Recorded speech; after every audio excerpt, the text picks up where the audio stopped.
Hi, my name is Adam Botterill. I'm the Senior In-House Counsel at Waterstone Insolvency, and today I want to do a quick video about managing a team and getting the most out of your team members. I've done two short videos in the prior weeks. The first was about how to manage difficult situations and confrontation.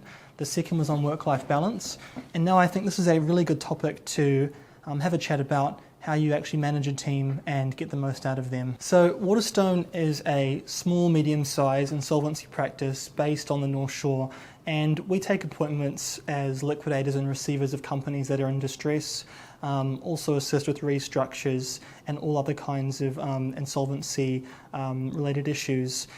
We have 5 insolvency staff on our team. We have 3 legal staff, and we have 4 in the finance and admin, so around about 12 staff in total. So a pretty small business, but I mean it means that we're relatively adaptable and able to change quickly and adapt to things. So it's quite a good size, I think, and we take about 60 to 80 insolvency appointments per year across the liquidation and receivership space. So pretty busy small practice.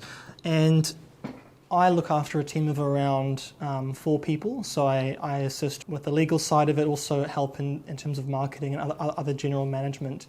So I've got a little bit of experience, not a lot, but in terms of managing people and teams, and I just want to share some of the ways in which I approach looking after staff. And I really think it's about looking after staff. I'm not a fan of treat them mean, keep them keen tactics. I know sometimes that employers can take a very harsh stance. They think that people are replaceable and that they can do what they like. I don't follow that kind of mentality. I treat people more like a resource and something to be grown and nurtured and fostered. And the thing is, if you have happy staff, they'll stay with you for longer and they'll do a lot better at their job. If you have unhappy staff, it can cause a whole lot of problems, which I'm sure any business owners out there will know about. So in terms of my approach, how I look after a team, especially a small team like mine, the first key point that I really want to make is that I try and lead by example. So it doesn't mean that I saddle up junior staff with big workloads and then leave and let them sort of pick up the mess. That's not how I like to operate, and I think that is not a good way of training staff. So if we're busy and we're working hard and there's lots to do, I'm there with everyone. I'm working just as hard, if not harder, helping get through those busy patches. And the nature of insolvency is that we have peaks and troughs. So we have a lot of work come in. We can be really busy for 1 to 2 weeks, and then it may quieten down. And so we may have 1 or 2 weeks respite where things are a little bit less busy. But in terms of managing that peak workload, essentially sticking in there with the staff and actually helping get things through is really important, and help staff to actually know that you're there to support them.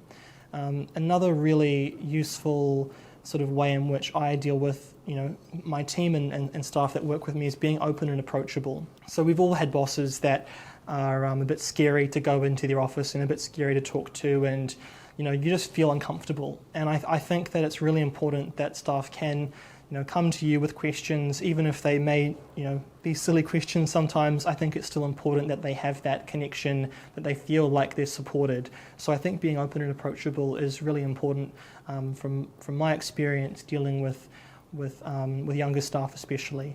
Essentially, you can translate this into your personal or your work life, any kind of relationships. But if you have someone, friend or a colleague, and you invest in them and you build up a lot of capital in terms of your relationship, they're going to help you in return. So if you give them time and you're helpful and you have that relationship where it's a give and take, when you need help and when you need them to put in the extra sort of effort, you're going to have that in reserve. If you don't, and you treat people in a poor manner and you're not responsive or helpful and you expect too much or you have unreasonable deadlines, staff aren't just going to have enough in the tank to actually assist when you need it. So I look at the human capital as a way of essentially having a positive bank balance with your staff, and again you can translate that into friends and family as well.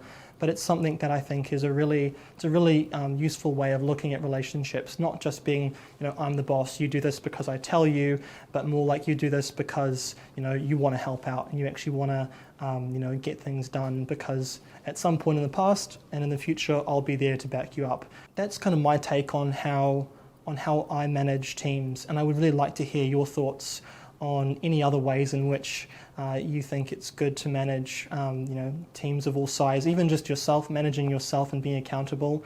That's also pretty valid as well. So if you have any thoughts or comments, please put them below and just start the conversation off about how we can handle this and how we can get the most out of our teams. So thanks for watching.